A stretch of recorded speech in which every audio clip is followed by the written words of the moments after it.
Now turn to Section 1. Section 1. First you have some time to look at questions 1 to 10.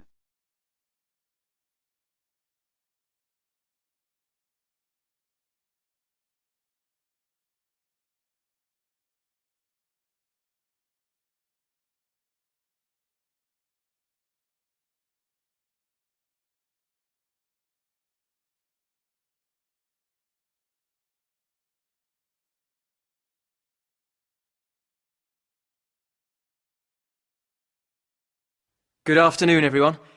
Today I am going to tell you about the research I have been conducting into the history of soap. While you may be able to find some information on the origins of soap, it is not a substance which has excited a great deal of study so far. What we do know is that even as long ago as 2500 BC, soap was being used. Of course, initially it was only ever used on clothing rather than the body itself. In fact, although soap has existed for so many years, the use of soap for personal hygiene was unheard of until fairly recently, and is considered to be a relatively modern notion. So we can only assume that other activities must have provided the basis from which this key concept arose. To make soap, you need to combine 3 materials in relatively exact proportions. So how is it that these primitive people from over 2,000 years ago could have discovered soap? Well, what these people lacked in technology, they certainly made up for in practical skills. I carried out some experiments using basic techniques to try to find out what people without any chemical knowledge might have observed. And I was able to demonstrate that they would indeed have been able to make a soap-like substance that is not dissimilar to the one we know today. However, it is fair to assume that, as the process requires a certain amount of time and specialization, soap would most likely have only been available in the wealthy communities. Although there are claims that the British Celts and their European counterparts used soap, there is no real evidence that the British colonies of the Iron Age had access to such a product. Now, the history of soap is not easy to discover. As soap is an organic substance, no traces of it remain in archaeological sites, so we have had to rely almost entirely on written texts for our discoveries. Fortunately, there are many of these. The first known written mention of soap was on Sumerian clay tablets dating from about 2500 BC. The tablets spoke of the use of soap in the washing of wool.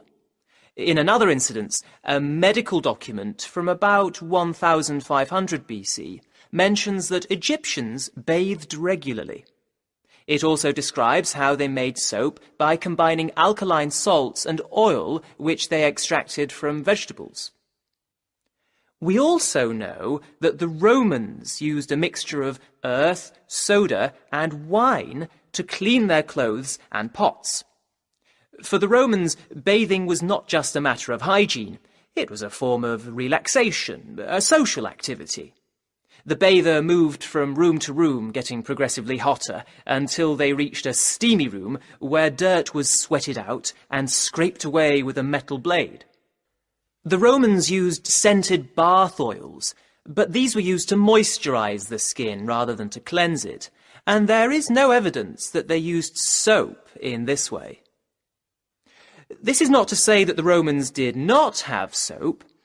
During the excavation of Pompeii, a city that was buried under the eruption of Mount Vesuvius in 79 AD, an entire soap factory was revealed, showing that they did in fact have access to soap, but that they simply did not use it for personal hygiene.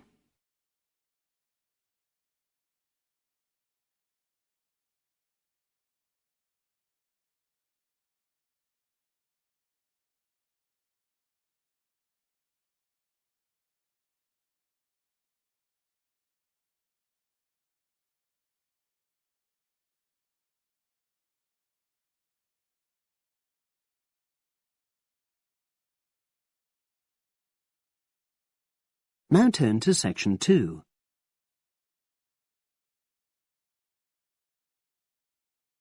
Section 2. You will hear a podcast on Canberra's theme park. Now you have some time to look at questions 11 to 16.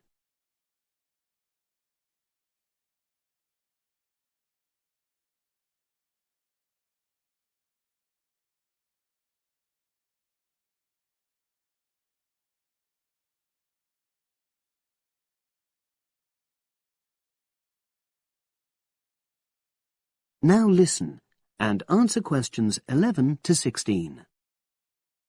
Welcome to Canberra's Park podcast. In the next few minutes, I'll tell you a little about the park and the amazing things we have to offer. We like to think that Canberra's offers more than other theme parks. Like them, we have a variety of exciting rides for people of all ages, but Canberra's also places strong emphasis on the educational experience for its visitors. Not boring facts, but lots of interactive exhibits. Although it's mainly an outdoor experience, we do have some indoor activities if the weather gets too dreadful. The park's got a lovely, well-established feel, set in 80 acres of beautiful countryside, about 3 miles south of the tourist resort of Dulchester. The park was set up in 1997 by the Canberra family, but then taken over by new owners in 2004, who have maintained the original vision of the Canberras. It has lots of old trees, hundreds of flower beds, and a gorgeous lake. Canberra's has over 45 different rides, exhibits, and arcades. All but one of these is free once you've paid your entrance fee. We charge a small fee for our newest ride to reduce the length of the queues. You don't pay anything for parking. A family ticket for a family of 4 works out at about £8 per person, which is amazing value. Full details of current prices are shown on our website, along with full details of rides, etc., and directions for getting to us. We also have a number of special offers. For example, if you live locally, why not join our Adventurers Club, which entitles you to 50% off ticket prices all year round, and a special lane for all rides and exhibits, which means you don't have to wait to get into any part of the park. See the Offers tab on the website. We've recently added a number of new exhibits to the park, and we're particularly proud of our Future Farm Zone, which houses over 20 different species of animals, from chipmunks to dairy cows. The emphasis is on getting near to the animals. All of them can be petted, and you can buy food for feeding the animals. Many of our younger visitors say that this is the high point of their visit. And speaking of food, don't let the animals have all the fun. We have a total of 7 different catering outlets on the site. We're open 10 to 5:30 all year round, and cold drinks and snacks can be bought at any time during opening hours. And hot food is available most of the day in the Hungry Horse Cafe from 11 until 5. Just half an hour before closing time. Now you have some time to look at questions 17 to 20.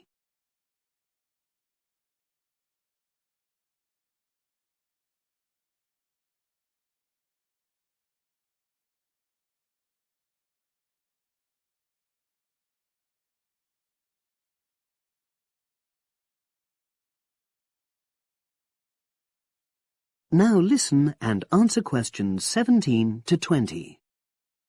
Now we want all our visitors to have an exciting time when they come to the park, but our first priority must be safety. Parents and guardians know their children's behavior and capabilities, but here at the park we have set certain conditions for each of the rides to ensure that all visitors get the maximum enjoyment out of the experience and feel secure at all times. There are 4 major rides at the park. Our newest ride is the River Adventure, which is designed to reproduce the experience of whitewater rafting. No amount of protective clothing would make any difference, so only go on this ride if you're prepared to get wet. Children under 8 can go on this ride, but all under 16s must have an adult with them. Not all of our rides are designed for thrills and spills. Our Jungle Gym roller coaster is a gentler version of the classic Loop-the-Loop, specially created for whole family enjoyment, from the smallest children to elderly grandparents, suitable for all levels of disability and health conditions. Carriages have comfortable seating for up to 8 people with safety belts for each passenger, which must be worn at all times. Sit back and enjoy the scenery. One of the best established and most popular of Canberra's rides is the massive swoop slide. Whiz down the polished vertical slide 9 meters in height and scream to your heart's content. There are no age or height restrictions. Be careful though, you must have on long trousers so you won't get any speed burns. And then there's the famous Zip Go-Kart Stadium, with 16 karts, 8 for single drivers and 8 for kids preferring to ride along with mum, dad or carer. Take part in high-speed races in our specially designed Formula One style karts, but no bumping other karts, please. All riders must be above 1.2 meters because they have to be able to reach the pedals, even in the shared karts. Full details of all safety features are available on our website at www.camberspark.com. So come and make a day of it at Canberra's theme park. That is the end of section 2. You now have half a minute to check your answers.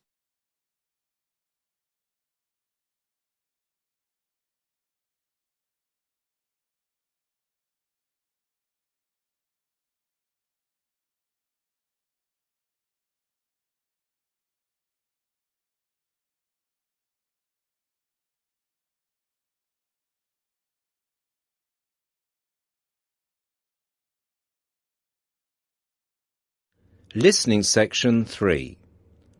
You will hear a conversation between 2 people who are about to share a project at work. Look at questions 21 to 30.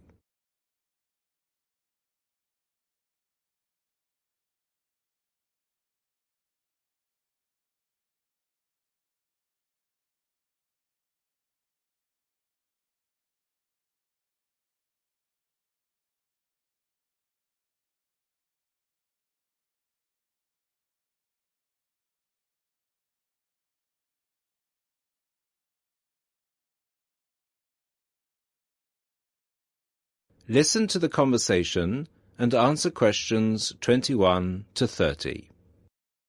Hi, Bill. How are you? I'm okay now, Sarah, but I was so ill last week. Oh, dear. What was the problem?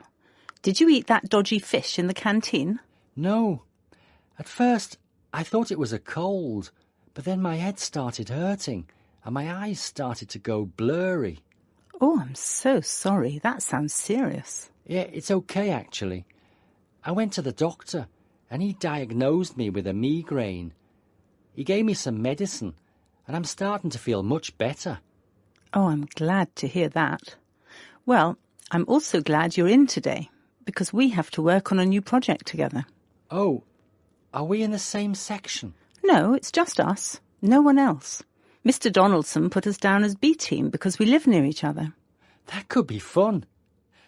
What do we have to do? Well, the project is partly internet research, then checking reference books for information to prepare a survey, which we have to use with people we know. Great! What's the topic? It's to do with shopping over the last 10 years. We have to find out how customers have changed their behaviour. OK, so what's the first step? I think the first thing to do is to check the list of references he gave me. But my computer is in for repair, so if I check in the reference library, Would you be willing to look up some references online?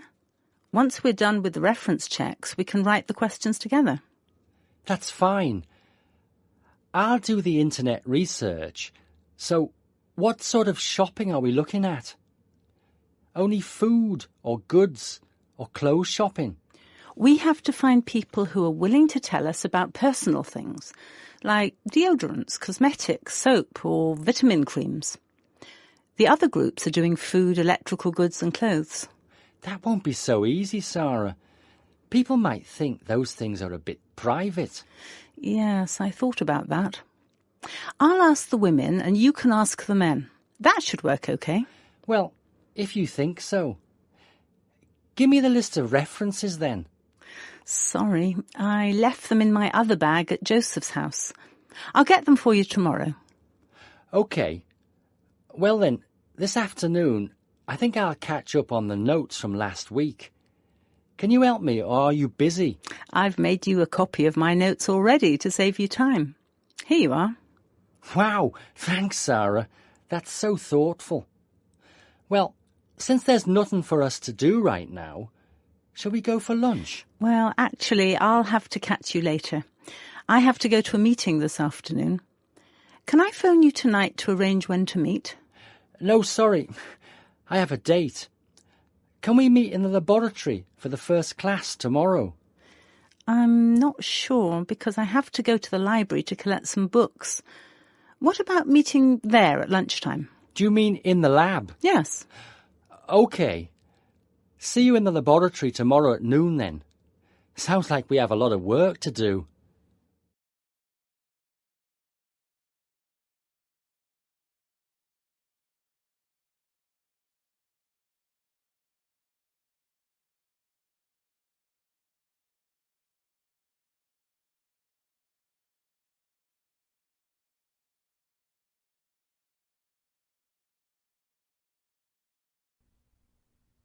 Now turn to section 4 on page 8.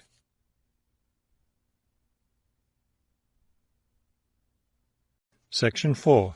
You will hear a lecture about wind energy. First, you have some time to look at questions 31 to 33 on page 8.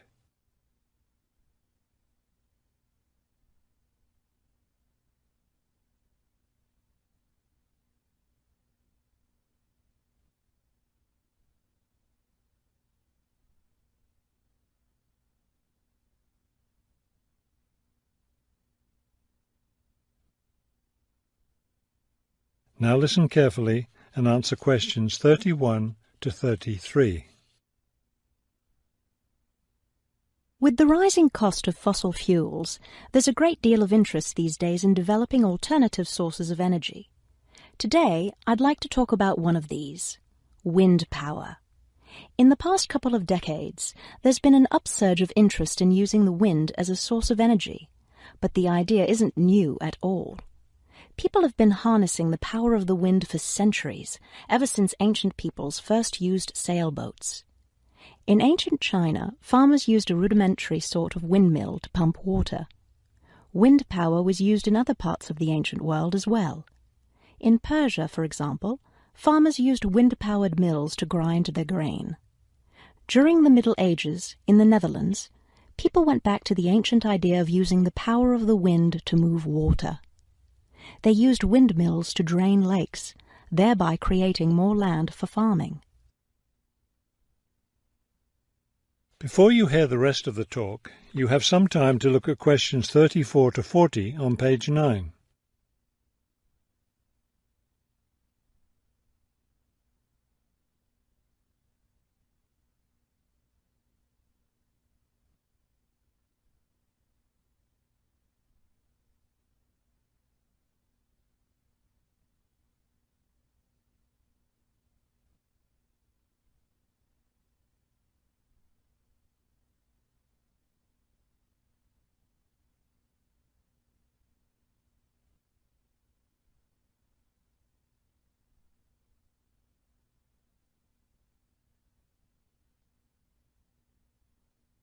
Now listen carefully and answer questions 34 to 40. At present, People around the world are using the wind to generate electricity. Some old methods, some new. Is this the solution to our modern energy problems?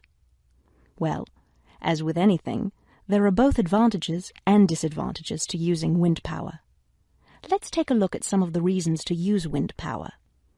One of the biggest problems with using fuels, such as oil and coal, is pollution. Wind power, on the other hand, is clean. It causes no pollution and therefore doesn't contribute to global warming. Another great advantage of wind power is that it's a renewable resource. Oil and coal reserves are limited, but we'll never run out of wind. Economics is another reason to use wind power.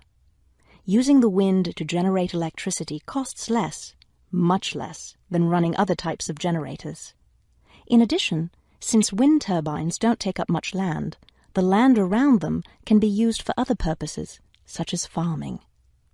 There are disadvantages, however. Even though generating electricity with wind is relatively inexpensive, the technology isn't cheap. The initial costs of setting up wind turbines can be quite high. Another issue is reliability. Wind doesn't blow at a constant strength. Therefore, at times, a lot of electricity can be produced, while at others there may be little or none. Wind turbines usually have to be located in rural areas where the land is open. Their distance from cities, where the most electricity is needed, is another issue. Although wind is considered to be a clean source of energy, wind turbines cause their own sort of pollution. Wind turbines are usually placed in high, open areas where they're easy to be seen. Rural residents often feel that the beautiful local scenery is spoiled by the sight of the wind turbines. In addition, wind turbines aren't quiet. In fact, one wind turbine can produce as much noise as a car traveling at highway speeds. That is the end of section